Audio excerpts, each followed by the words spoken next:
Bonjour, ici Cryptoly, j'espère que vous allez bien aujourd'hui. Alors, sans tarder, on va aller voir le prix du XRP qui se situe présentement à 70 cents 69. Si on regarde sur TradingView, market cap 37 milliards et on tient le coup à 70 centimes que, à mon avis, est un prix très, très, très intéressant comme un très gros support qui tient bien depuis plusieurs jours. On commence avec la nouvelle ici, en quoi que depuis le lancement de WorldCoin, la demande de preuves de personnalité augmentée, en moyenne, un humain unique vérifie désormais son World ID tous les 7,6 secondes et de nouveaux records sont établis quotidiennement. Qu'est-ce que vous pensez de ça, le WorldCoin? Moi, je vous ai dit que je ne toucherais pas ça. Je me fous d'avoir des tokens gratuits. Si vous pouvez faire scanner votre iris, avoir des tokens, qu'est-ce qu'on en sait? Qu'est-ce que ça peut valoir?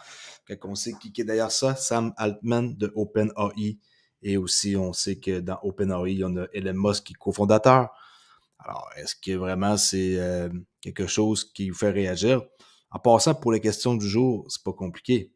C'est quel sera le prix du XRP pour le mois de septembre? Alors, je répète, quel sera le prix du XRP pour septembre, que j'avais oublié de demander au début. OK, alors, quel sera le prix du XRP pour septembre?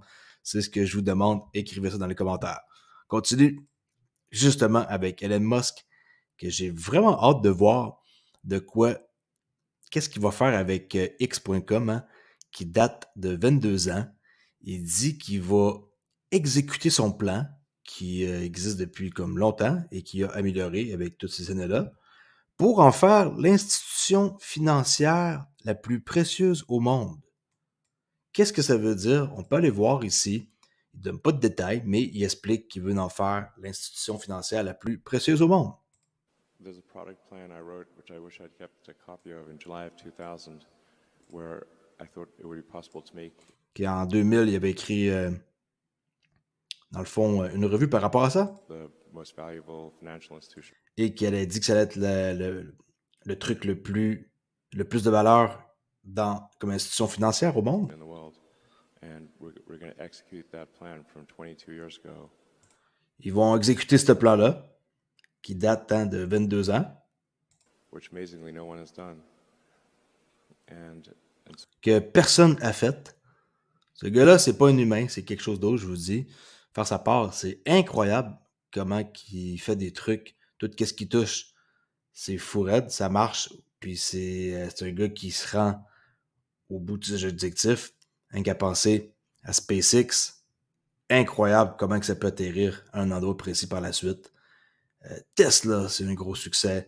Beaucoup de choses qu'il a faites, hein, qui réussit énormément bien dans tout. So I think that's part of why I think Twitter will be ultimately extremely valuable, because I'm going to execute the X.com game plan from 22 years ago with some improvements. And then we're also going to obviously make Twitter just a way better system. OK. Alors, ça va être pas mal mieux que ce qu'on connaît, hein, Twitter, qui est maintenant rendu X.com. C'est là qui ne le savent pas. Qu'est-ce que vous pensez que ça va être? Il veut en faire l'institution financière la plus précieuse au monde. Ça va être quoi qu'il va utiliser comme système de paiement? Je vous pose la question aussi. Essayez de donner vos idées dans les commentaires. Est-ce qu'il va utiliser Dodge? Je sais pas, je penserais pas, moi. Est-ce qu'il va utiliser X comme XRP, X comme XLM, X comme XDC? Il y a beaucoup de monde qui essaie de comprendre. Là. XLM, ça se pourrait. Jim McCaleb, ça, il y a des connexions avec lui. On n'en sait rien. C'est quelqu'un qui va pas dévoiler rien et laisser les gens rentrer dans quelque chose avant qu'il dévoile. Peut-être aussi carrément quelque chose qui est très privé puis qu'on connaît pas et que ça reste un mystère. Très hâte de voir. Continue avec Ripple. Les résultats montrent que les leaders mondiaux des paiements sont pas satisfaits des anciens rails, hein, comme Swift par exemple, pour les paiements transfrontaliers. Alors ici, dans le rapport, hein, sur l'Internet de la valeur, découvrez pourquoi 97% pensent que la blockchain et la crypto transformeront la façon dont l'argent circule dans notre avenir avec le white paper qu'ils ont à disposition, que je suis incapable de télécharger d'ailleurs. Incapable. L'adresse courriel, ça dit que ça me prend une adresse business. pas pourquoi ça fait ça, mais ça, c'est le document qui parle ici par rapport à 97% ici croient que c'est désuet l'ancien système. Là, on prend une page et on peut voir les statistiques avec Europe, la PAC, la TAM, Can Crypto Get Clean. Est-ce que ça peut être comme vert la crypto? 98%. C'est sûr que c'est important pour eux à leurs yeux. Et tu sais, c'est une petite page. Je vais vous la laisser dans les commentaires, dans la description, si vous voulez aller télécharger ce petit PDF-là, qui fait juste une page, parmi le document complet que je ne suis pas capable d'avoir. Ça, c'était fait parmi 300 leaders, 45 pays, 70 business. D'accord? On continue avec ici un extrait de XRP Darren qui interview ce monsieur-là ici, de Ripple, qui dit que dans 195 pays dans le monde, il y a 5 pays que les banques centrales ont annoncé qui disent oui pour les CBDC là, avec Ripple. 5 qui n'ont pas encore annoncé et ils ont 20 conversations avec d'autres. Alors 5 plus 20, ça fait 30. Si 30 sur 195, ça ferait 15%, okay, 15,38, qui exécutent la plateforme CBDC de Ripple et qui offrent des XRP dans le privé au public. À date, on pourrait dire que ça s'enligne pour être à peu près 15%, mais ça va grossir. Ils vont aller chercher plus que 30 pays sur 195. Je dis pas qu'ils vont aller chercher de la moitié. Je dis pas qu'ils vont en chercher non plus peut-être plus que ça, là, mais même s'ils auraient, on va dire, de la moitié des pays qui embarquent, je pense que ça va être un effet domino. Et si on réussit à avoir mettons, une centaine de pays qui embarquent sur 195, imaginez-vous la part du marché qu'ils vont avoir. Alors ça, je trouve ça intéressant. C'est une entrevue. Je ne vais pas vous la faire écouter. Je viens vous la résumer. Okay? On va essayer de gagner du temps. J'ai une excellente nouvelle, surtout vers la fin. Des trucs qui m'ont choqué sur Moderna. Et j'espère que vous allez écouter pour savoir de quoi il s'agit. Continue ici. En quoi que ceux qui ne savent pas, 1 million de transactions brûlent 10 XRP.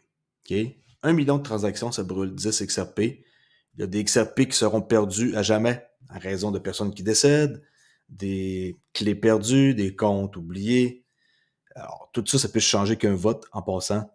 Et ça peut, comme par exemple, ici, une personne dit être avec beaucoup plus de zéros qu'un vote et que ça prendrait 70 000 ans là, avant de supprimer toutes les XRP. Mais tu sais, présentement, hein, c'est 4 zéros après la virgule, comme ça. Fait que si vous faites 1 million de transactions, comme on peut voir ici, ça brûle 10 XRP. Okay? Je suis sûr qu'il y a beaucoup de monde qui ne savent pas ça.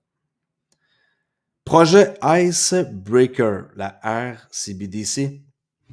Projet Icebreaker qui montre comment c'est possible d'utiliser les CBDC de détail national pour les paiements transfrontaliers. Écoutez bien ça, avec l'exemple qu'on va voir ci-dessous, très important d'écouter. Est-ce que ça menace Ripple? Peut-être. Écoutez bien. The central banks of Israel, Norway and Sweden. OK. Israël, Suède et Finlande. Checkez bien ça. Norvège, excusez-moi. Suède, Norvège et Israël have joined forces with the BIS Innovation Hub Nordic Centre in Project Icebreaker, which aims to explore how retail CBDC systems can be linked together to enable efficient international payments. C'est un hub qu'ils sont en train de faire. Il y a aussi la Suisse, là. Mais ouais, c'est un hub. Et ils appellent ça le Nordic Center, qui est Innovation Hub, projet Icebreaker. Project Icebreaker is exploring a specific model linking national retail CBDC systems together.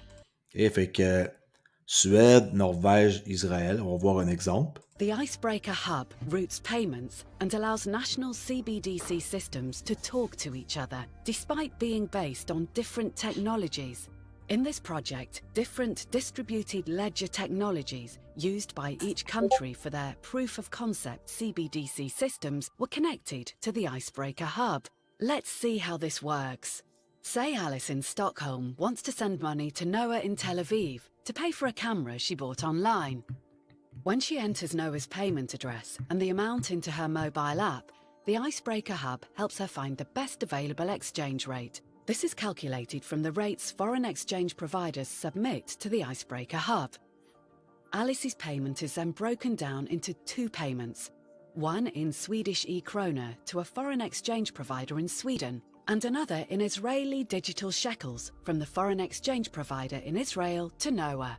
These two payments are coordinated using a form of digital escrow known as a hash time-locked contract, HTLC. The payment from Alice to the foreign exchange provider will only be released if the foreign exchange provider has paid Noah. If no foreign exchange provider can exchange Swedish e-krona for Israeli digital shekels, the Icebreaker Hub will find a bridge currency, for example Norwegian krona, that can be exchanged for both Swedish e-krona and Israeli digital shekels, and will use that to bridge the gap. Swedish e-krona are exchanged for Norwegian krona, which is in turn exchanged for Israeli digital shekels. The hub will always choose the payment path that is cheapest for the... OK, ça va utiliser le chemin le moins cher pour arriver à ses fins. Ça reste que, c'est pas parce que Ripple sont en train de conquérir le monde qu'il n'y aura pas d'autres joueurs. Et oui, ça fait un peu peur, mais je crois qu'il va y avoir plusieurs personnes qui vont être dans le party, comme on dit. La pointe du gâteau, elle se partage et Ripple va avoir une bonne part. Et là, on parle juste de paiement transfrontalier, on ne parle pas d'autres choses. C'est beaucoup plus que ça, là, l'XAPL, OK? C'est beaucoup plus que ça. Il n'y a pas juste les paiements. Vous savez qu'on va avoir tout ce qui est, dans le fond, physique, qui va être numérisé, qui est la tokenisation. Ça, c'est énorme. C'est un marché qui est immensément gros. Les paiements, OK, d'ici 2027, ils ont dit Ripple 250 trilliards de dollars. Moi, j'estime que si on a 20% de ça, ça fait 500 pièces le XRP la valeur. En plus, bon, je viens de dire qu'est-ce qui est physique devient numérique et tout ce qui est le hub de liquidité. Moi, je pense que c'est là qu'il va y avoir le plus d'opportunités. Imaginez ça, une piscine, et là, les gens, ils vont mettre leur XRP là-dedans et on peut avoir un retour, là. Je pense que ça va être énormément gros. Et l'immobilier, tout va être tokenisé. C'est pas juste les paiements cross-border ou des choses comme ça, là. Il y en a qui pensent que c'est juste ça que ça sert, du XRP. Non, ça sert pas juste de bridge pour transférer de l'argent, ça sert à n'importe quoi. Ici, en haut, la réunion BRIC.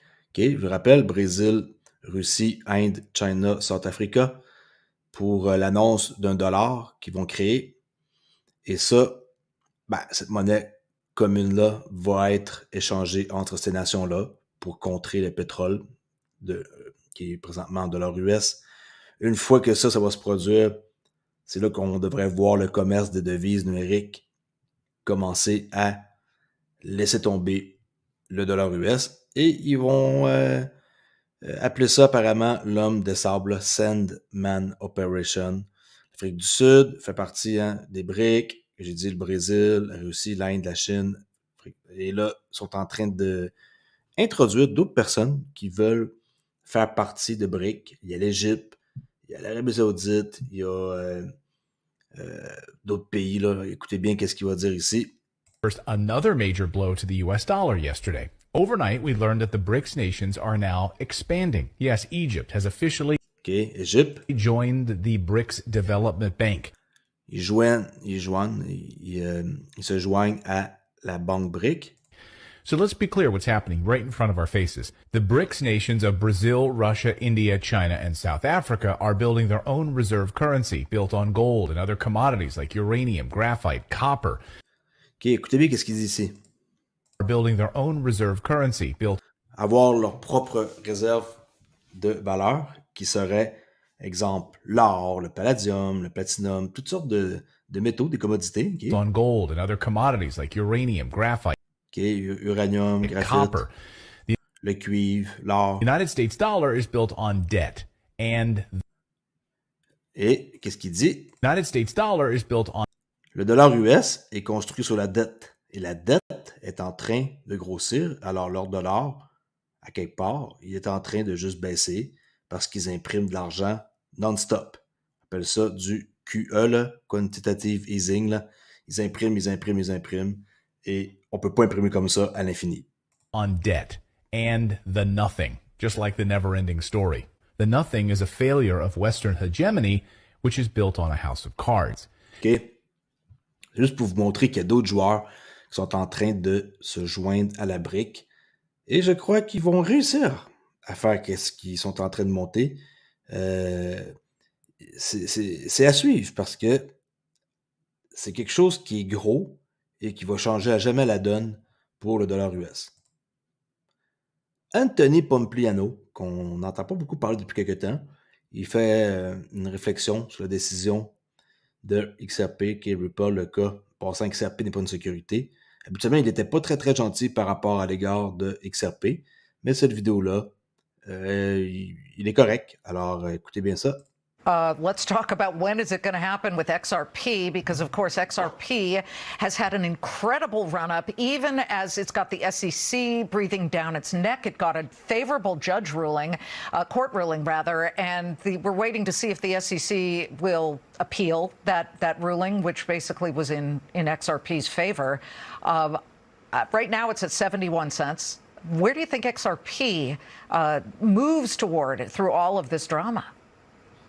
Yeah, I'm not sure about prices. What I do know, though, is you had a group of people who went ahead and they were building a business, building technology. Yep. The government came in and said, hey, look, what you're doing is wrong. You're violating these rules. And they went to court. And I actually think that we are now seeing cases that have been going on for a long time where we're starting to get some of the judgments. We're starting to get some of the clarity.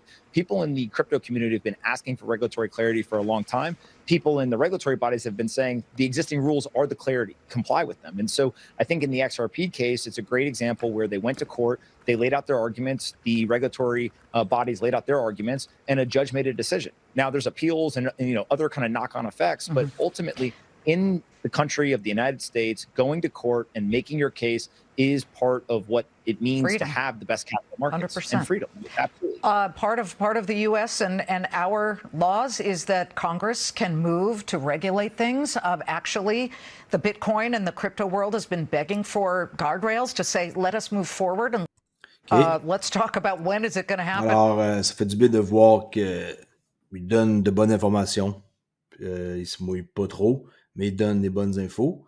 Et il parle pas mal cette fois-ci de Ripple, comme il a déjà fait pas mal. C'est-à-dire qu'on a une clarté et qu'on est la seule crypto à avoir maintenant le droit d'être vendu sur les marchés secondaires, qui est les exchanges, sans avoir de problème, en quoi que c'est pas une sécurité. Autre chose, par exemple, pour les institutions, mais ça, on va voir qu'est-ce qui va se passer. Un nouveau document du Japon qui montre comment XRP va être utilisé. Les plus grandes banques du Japon, je vous rappelle, ont confirmé l'utilisation d'XRP. On voit un document ici. Et que Ripple, avec le XRP Ledger, va être utilisé. SBI Remit, AsianNet, SBC VC Trade, qui est un document ici qu'on peut voir. Et là, on va voir d'autres affaires qui n'ont pas rapport nécessairement avec la crypto, mais que je finis mes vidéos maintenant. J'aime bien vous montrer d'autres choses. Et que ça fait réfléchir. Une expérience du score de crédit social en Chine qui prend de l'ampleur. Désormais, si une personne mal notée vous appelle, votre téléphone émet une sirène au lieu de la sonnerie habituelle. Ensuite, il y a un rappel vocal qu'une conversation avec cet abonné entraînera, écoutez bien, une diminution de votre score. La parole, on dirait que c'est l'épisode Black Mirror. Regardez bien.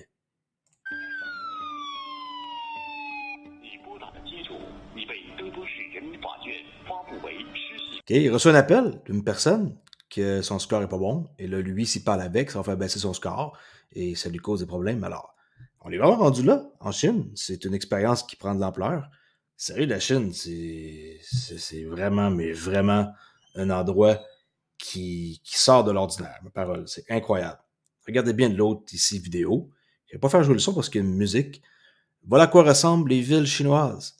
Un quartier avec des centaines d'immeubles, d'appartements et des dizaines de milliers de personnes n'a que quelques sorties où vous devez scanner votre passeport QR code COVID et votre visage pour entrer et sortir. Et là, ça dit, s'ils veulent verrouiller le monde, ils le verrouillent, tu peux plus sortir, puis tu es locké s'il y a une pandémie qui s'en vient. Alors, regardez bien, un exemple, avec pas de musique pour pas avoir de problème. Okay, là, on voit la personne est ici, elle scanne, là, on voit pas très bien, et Bon, elle doit scanner son visage là, avec l'appareil et la porte ouvre. Elle peut rentrer chez eux. OK, vous allez dire, mais on fait déjà ça, Crypto Ali, pour rentrer dans notre appartement. Ah ouais, minute, mais c'est pas comme ça que vous faites là, avec votre téléphone pour rentrer chez vous puis scanner votre face. Puis si vous pouvez sortir quand vous voulez de chez vous, là, eux, s'ils décident de barrer ce système-là, vous êtes prisonnier, vous ne pouvez plus sortir. La Chine, c'est fou raide, hein?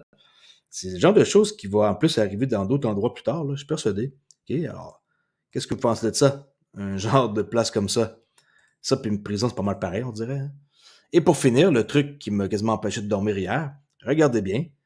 2 minutes, je vous jure, ça vaut la peine. J'ai été chercher les brevets sur Google, j'ai vérifié si c'était vrai, qu'est-ce qu'elle disait.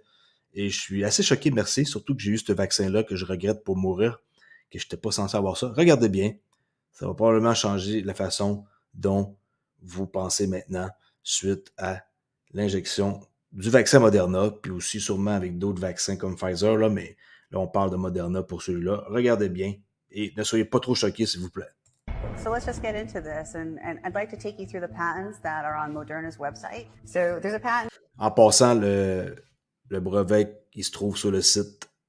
On peut trouver toute l'information sur le site de Moderna là, en cherchant, mais moi, j'ai regardé qu'est-ce qu'elle a fait et j'ai trouvé les patents qui est modifié polynucléoïde, qui est production cycloprotéine, et le plus dangereux, selon moi, là, le truc qu'il faut qu'on soit au courant, vaccine nanotechnologie. Et oui, j'ai bien dit nanotechnologie. C'est pas des jokes. J'essaie de retrouver mon texte que j'ai perdu là, tantôt. Là. C'est pas très grave. Attendez un instant. Alright, OK. Alors, j'ai retrouvé. On va checker la vidéo et on va essayer de vous aider un peu à comprendre. Regardez bien. Entitled Modified Polynucleotides for the Production of Secreted Proteins. This... OK, ça, qu'est-ce qu'on voit ici? C'est celui-là ici. OK. Et ils utilisent des termes du style cationique lipide, neutral lipide, mais ça, lipide ici, ça veut dire nanotechnologie. J'ai bien dit nanotechnologie. Ouais, regardez bien. This is one of the master patents for what they're calling mRNA vaccines. Right in the abstract, it describes that the lipid nanoparticles have a particle size between 80 and 160 nanometers, and it contains modified mRNA encoded. Attendez un instant, je vais essayer de trouver la traduction. Bon, je pensais l'avoir trouvé la traduction sur BitChute, mais finalement, non. Alors, c'est pas plus grave que ça. Je vais juste continuer de vous montrer la vidéo. Et à la fin, on discutera. Coding a polypeptide. It includes a cationic lipid, a neutral lipid, a cholesterol, and a pegylated lipid. What they're calling lipids actually host cationic charges. They host positive electromagnetic fields. There is no lipid in nature that does that. They're using the term lipid instead of nanotechnology. As you go through the... Ils utilisent le mot lipide au lieu de nanotechnologie. Alors, vraiment, si vous croyez que vous êtes fait injecter ça sans avoir de nanotechnologie dans vous, je vous dis, je suis choqué encore. J'ai eu de la misère à dormir. Patent in section 219, it explains how they are self-assembled nanoparticles and they're fully programmable. Fully programmable. Sérieux? That term in here is an alarming term for a number of reasons. One reason is that these are both pre-programmable as well. C'est pré-programmable. As they can receive programs from an external source. D'une source externe. J'espère ne pas choquer trop de monde avec cette vidéo-là, ou genre des problèmes avec YouTube. En tout cas, on s'en fout. Je vous partage ce que je pense qui est important. Microsoft, ils ont fait une vidéo que j'ai visionnée.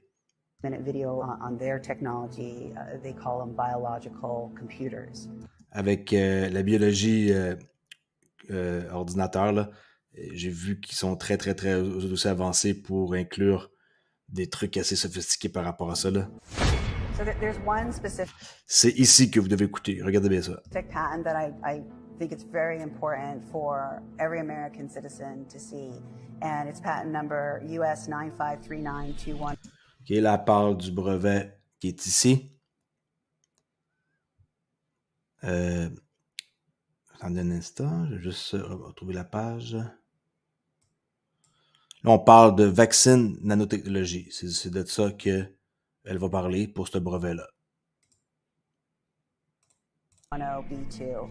It was issued on January 10th of 2017. The patent Ça a été comme mis en 2017, issue en 2017. is entitled Vaccine Nanotechnology, and in Section 9, it discusses the vaccine nanotechnology that can deliver molecules. In some embodiments, the small molecule is a toxin.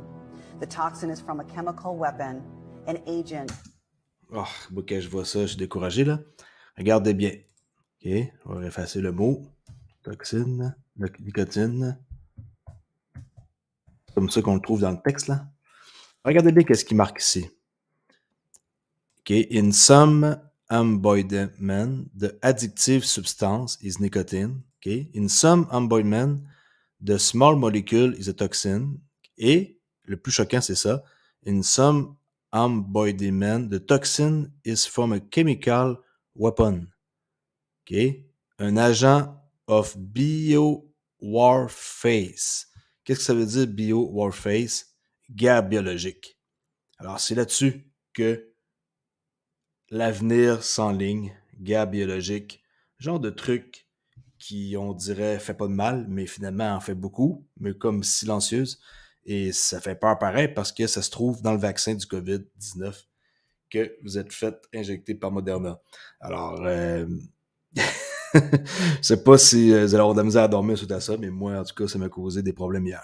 Of biowarfare. This is a utility patent. C'est un brevet d'utilité qu'ils ont fait et ils vont pouvoir contrôler à distance. Regardez, elle va finir avec cette phrase-là. C'est COVID-19. For the pegylated lipid nanoparticles that are in these, what they're calling COVID-19 vaccines. Voilà. So let's just Fait partie du COVID-19, des vaccins de Moderna. C'est pas des jokes, c'est pas quelqu'un qui parle au hasard. On voit très bien des brevets ici, je vous ai montré des preuves. Alors, qu'est-ce que vous pensez de ça? Est-ce que vous pensez que un brevet qui est compliqué comme ça à lire et qui détient une tonne d'informations, et même chose pour celui-là, que tout ça, c'est de la merde, puis qu'il n'y a rien de vrai là-dedans, puis que c'est juste des textes pour le fun? Non. On savait pas trop qu'est-ce qu'on se faisait injecter. Puis, j'espère le mieux pour ceux qui vont avoir à subir les conséquences de ce genre de gang de malades-là qui nous ont injecté ça. OK, alors, je laisse là-dessus, ça fait réfléchir. J'espère que je vous ai pas choqué. J'ai dit qu'à la fin de mes vidéos, j'essaie de trouver des affaires qui sortent un peu de l'ordinaire et qui font réagir un peu à la communauté. En passant à la communauté, merci bien de réagir à mes questions. Je vois que il y a beaucoup de monde qui vote en quoi que, si c'est possible, que le prix du XRP atteigne une fourchette de la valeur de 10 000. Il y a quand même, pareil, 43% du monde qui croit. C'est quasiment 50-50. Aussi, quel sera le prix d'XRP lors de l'introduction en bourse, là? Ici, il y a du monde qui ont marqué des prix. Allez faire un tour sur la communauté. Je pose des questions à chaque jour. Puis, je tiens à dire que moi, je crois que ceux qui vont détenir 1000 XRP devrait être un changement de vie un jour ou l'autre. La seule affaire que je ne peux pas savoir, si c'est dans 1 an, 2 ans, 3 ans, 4 ans. Moi, je garde mes XRP jusqu'en 2030. Ceci n'est pas un conseil financier, Crypto Ali. Rejoignez ma chaîne ici si ça vous intéresse pour avoir un X comme ça à côté de votre nom. Et je vais répondre à vos commentaires immédiatement et en privé avant tout le monde. Et faites un petit like pour cette vidéo-là et dites-moi qu'est-ce que vous pensez. Et aussi de répondre à ma question, quel sera le prix du XRP en septembre. J'aimerais bien avoir vos prédictions pour le mois prochain. Là, on arrive bientôt dans le mois de août. Alors, quel sera le prix pour septembre du XRP? Répondez-moi dans les commentaires. Je laisse là-dessus. Je vous dis à la prochaine vidéo. Ciao!